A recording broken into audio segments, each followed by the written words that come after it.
श्री गुरुवे नमः।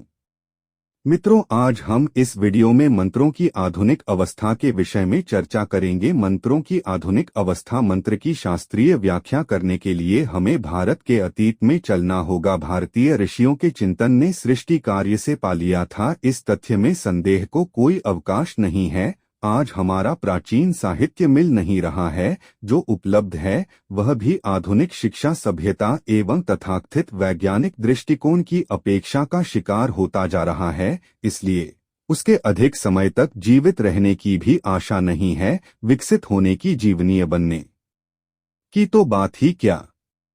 सच तो यह है कि हमारा ज्ञान कर्ण परंपरा से चलता था। गुरु अपने ज्ञान को शिष्य को याद करा दिया करता था और शिष्य अपने शिष्य को कहने का कारण भी यही है। श्रवण स्मरण से पीढ़ी दर पीढ़ी चलती रहती थी। इस सनातन रूप से चल रही ज्ञान की वैतरणी में हरेक विचारक ने अपनी ओर से भी जोड़ा, पर अपना नाम जोड़ने के मोह से दूर रहा। यही आधार आज इस युक्ति के लिए प्रमाण बन रहा है कि व्यास एक ऋषि अवश्य थी, पर उनकी शैली अधिक व्यापक थी। व्यास के नाम पर प्रचलित ज्ञान सरिता में हर पीढ़ी ने, हर मनस्वी और विचारक ने योगदान किया और व्यास को समर्पित कर दिया। यह ठीक ऐसा ही हो रहा जैसे हिमालय से चल रही पतली सी धारा को सागर में मिलने तक मिलने वाली असंख्य जल धाराओं ने विशाल विपुल बना दिया, पर नाम उसका गंगा ही रहा। कर्ण परंपरा से आ रहे ज्ञानरूपी ब्रह्मा नद का प्रभाव मुद्रण कला के विकास के साथ क्षीण महत्व का हो गया। वर्षों पहले ऐसे व्यक्ति जिनको कई ग्रंथि याद थी, उनको न लिपिबद्ध किया गया, ने प्रकाशित किया गया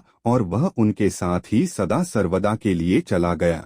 जो ज्ञान लिपिबद्ध कर लिया गया था, उसका भी विनाश बहुत बड़ी मात्रा में हुआ।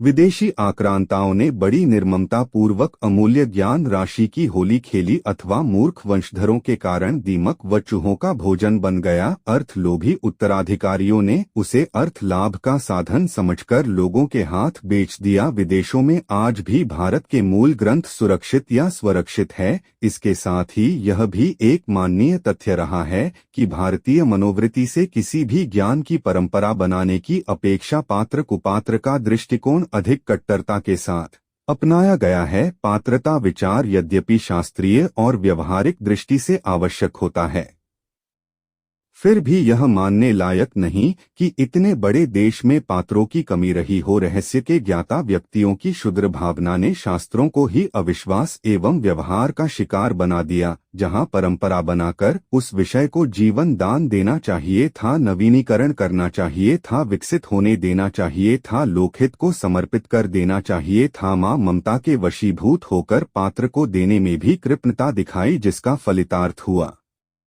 ज्ञान की सरिता अंत सलिला हो गई। आज की पीढ़ी के पाश्चात्य प्रेमी होने का दोस्त ऐसी मनोवृत्ति वाली परंपरा को ही दिया जा सकता है, अन्यथा हमारी प्रयोग ही व्यवहार से पोषित रहते तो भारत ही नहीं समस्त विश्व विज्ञान का सम्मान करता और भौतिकवादी जड़ विज्ञान आत्मवादी चेतन विज्ञान के साथ जुड़ा रहता। तथा आज की है व्यापक विसंगति केवल अनुमान का विषय बनी रहती है। आज मंत्र को शास्त्रीय स्तर से उतरकर अविश्वास की भूमि पर नहीं खड़ा होना पड़ता, वह हिमालय के अपार विस्तार और अभरंकश उच्चता के साथ नमस्करणीय रहता, तो आज की भारतीय पीढ़ी को इस विषय के समझने समझाने के लिए इतनी कठिनता नहीं होती।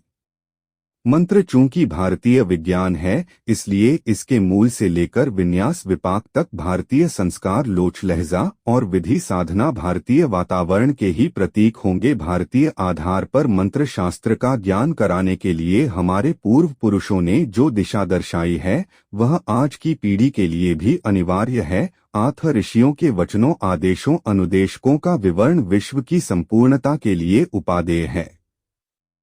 संस्कृत देववाणी है और मंत्रों का निर्माण इसी भाषा में किया गया है। संस्कृत के सुर भारती होने का प्रमुख कारण यह है इसकी सार्थकता। विश्व की कोई भी भाषा इतनी सक्षम नहीं है कि उसने प्रतीक के तीनों आयाम मुखर हो। संस्कृत इस दृष्टि से समृद्धतम और सर्वाधिक क्षमता संपन्न है। संस्कृत का प्रतीक शब्द अपने आप में जीवंत प्रतीक है मुखर अस्तित्व है। संस्कृत शब्दों का अर्थ संबद्ध प्रमाण है। यौगिक अथवा व्याकरण छंद शब्दों का अर्थ उनके विश्लेषण एवं व्युत्पत्ति से स्पष्ट हो जाता है। मंत्र शब्द का तात्विक अर्थ जान लेने से रहस्योद्घाटन हो जाएगा। इसलिए सर्वप्रथम यह हम जानने की मंत्र शब्द की रचना किस प्रकार हुई है। धर्म और राजनीति। राजनीति में धर्म का समावेश करके उसमें श्रेष्ठता लाई जा सकती है, जबकि धर्म में राजनीति का प्रवेश होने से वह विकृत होकर मानवता के विनाश का कारण बन जाया है। धर्म ही मानव जाति का श्रेष्ठ आभूषण है, जिसके विकृत होने से समाज एवं राष्ट्र का पतन होता है। भौतिकता, अनैतिकता, भ्रष्टाचार, वर्ग संघर्ष, छीना झपटी आदि की अंधी दौड़ में पड़ा हुआ राष्ट्र आज धार्मिक मूल्यों के स्थापना की अपेक्षा कर रहा है।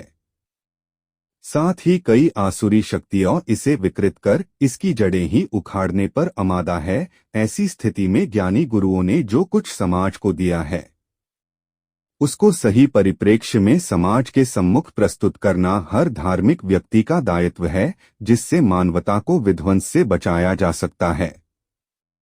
अध्यात्म की दृष्टि से वैदिक एवं उपनिषदिक काल में अध्यात्म अपने चरमोत्कर्ष पर था, जिसमें सर्वोत्कृष्ट अध्यात्म ग्रंथों का निर्माण हुआ। वैसे यह कोई मुख्य काल नहीं था, बल्कि इसकी प्रक्रिया हजारों वर्षों तक चलती रही। बाद में धीरे धीरे इसकी मान्यताएं धूमिल होती गई तथा वेदों का उपनिषदिक ज्ञान धीरे धीरे कर्मकांड में उलझ गया, जिससे जैनों और बौद्धों का प्रभाव बढ़ा तथा समाज मंत्र, तंत्र, उपासना, हठ योग, योग आदि विभिन्न साधना पद्धति का उदय हुआ तथा साथ ही द्वैत, द्वैताद्वैत, विशिष्टाद्वैत आदि विभिन्न मतों का प्रतिपादित होने लगा, जिससे उपनिषदों का एक ही अद्वैत मत विभिन्न मतांतरों में विभक्त होकर रह गया। पश्चिम में भी ईसाई एवं मुस्लिम धर्म अस्तित्व में आए तथा अपने ज्ञान को श्रेष्ठ बताकर प्रचार करने लगे। इस कारण धर्म की तो एकरूपता थी, वह लुप्त होने लगी तथा संसार एक बार फिर नए संघर्षों में उलझ गया।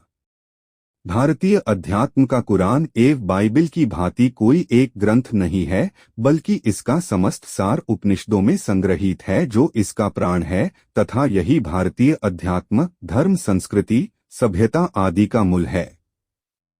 उपनिषदों में अद्वैत सिद्धांत को ही मान्य ठहराया है, अन्य सब मन भटकाने वाले हैं। अद्वैत की मान्यताएं यह संपूर्ण सृष्टि एक ही इकाई है, जिसका विस्तार एक ही मूल तत्व ब्रह्मा से हुआ है, इसलिए यह अखंड है।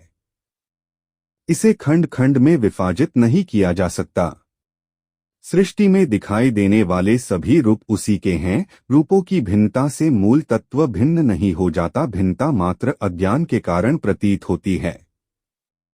प्रकृति से तमोगुण का आवरण बुद्धि पर चढ़ जाने से वस्तु अपने वास्तविक स्वरूप में न दिखाई देकर दूसरे प्रकार की दिखाई देती है। जैसे मृह मारीचिका में जल की भ्रांति का होना, इसी अज्ञान के कारण मनुष्यों को वस्तुओं में भिन्नता दिखाई देती है, जो भ्रममात्र है।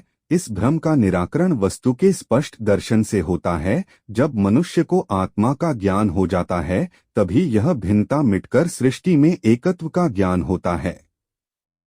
अगर यह वीडियो आपको अच्छी लगी हो, शेयर करें तो चैनल को लाइक व सब्सक्राइबर्स करें। धन्यवाद।